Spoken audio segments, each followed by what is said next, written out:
आप daily life में कुछ इस तरह के सेंटेंसेस बोलते हैं या फिर आपने किसी को बोलते हुए ज़रूर सुना होगा।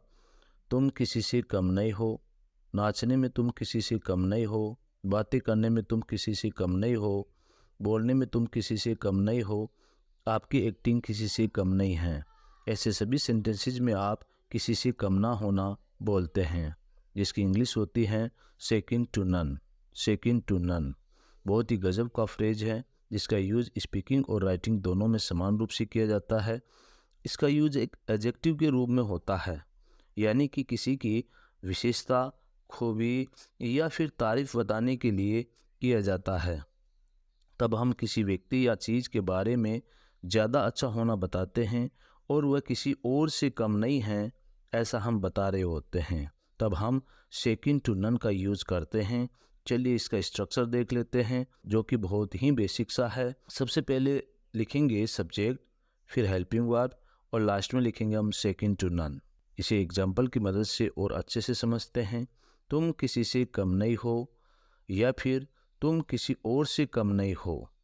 तो इसे इंग्लिश में बोलेंगे you are second to none. You are second to none. बातें करने में तुम किसी से कम नहीं हो। In talking you are second to none. In talking you are second to none. नाचने में तुम किसी से कम नहीं हो। In dancing you are second to none. In dancing you are second to none. उसका भाई किसी से कम नहीं था। His brother was second to none. His brother was second to none.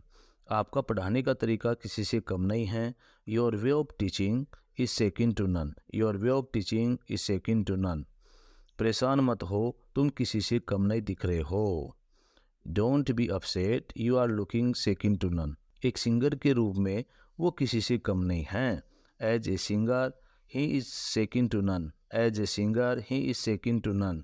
मेरी पुरानी बाइक किसी से कम नहीं थी। My old bike was second to none. My old bike was second to none. Structure number 2, अक्सर हमें इस तरह के सेंटेंसेस बोलने होते हैं, जैसे कि अब वहाँ जाने का क्या फ़ायदा, अब बोलने का क्या फ़ायदा, अब पढ़ाई करने का क्या फ़ायदा। तो इस तरह के सेंटेंसेस को बोलने के लिए हमें बोलना होता है का क्या फ़ायदा। तो इसकी इंग्लिश होती है what's the use of. What's the use of. आइए इसे यूज़ करने का तरीका देखते हैं। तो इसका स्ट्रक्चर होता है, सबसे पहले हम लिखते हैं व्हाट्स द यूज़ ऑफ, उसके बाद वर्ब की फर्स्ट फॉर्म में आईएनजी यानी कि जिरंड फॉर्म या फिर नाउन का प्रयोग करते हैं, और लास्ट में हम लिखते हैं अदर वर्ड्स अगर हैं तो। आइए इसे एग्जाम्पल की मदद से और अच्छे से समझते हैं। वहाँ जाने का क्या फ़ायदा या फिर क्या फ़ायदा वहाँ जाने का। तो इसकी इंग्लिश होती है what's the use of going there. What's the use of going there. अब रोने का क्या फ़ायदा या क्या फ़ायदा अब रोने का। तो what's the use of crying now. What's the use of crying now. इसे खरीदने का क्या फ़ायदा जब ये बेकार हैं। तो क्या फ़ायदा इसे खरीदने का जब ये बेकार हैं। तो what's the use of buying when it is useless. What's the use of buying when it is useless. बिना इंटरनेट के मोबाइल का क्या फ़ायदा या क्या फ़ायदा बिना इंटरनेट के मोबाइल का।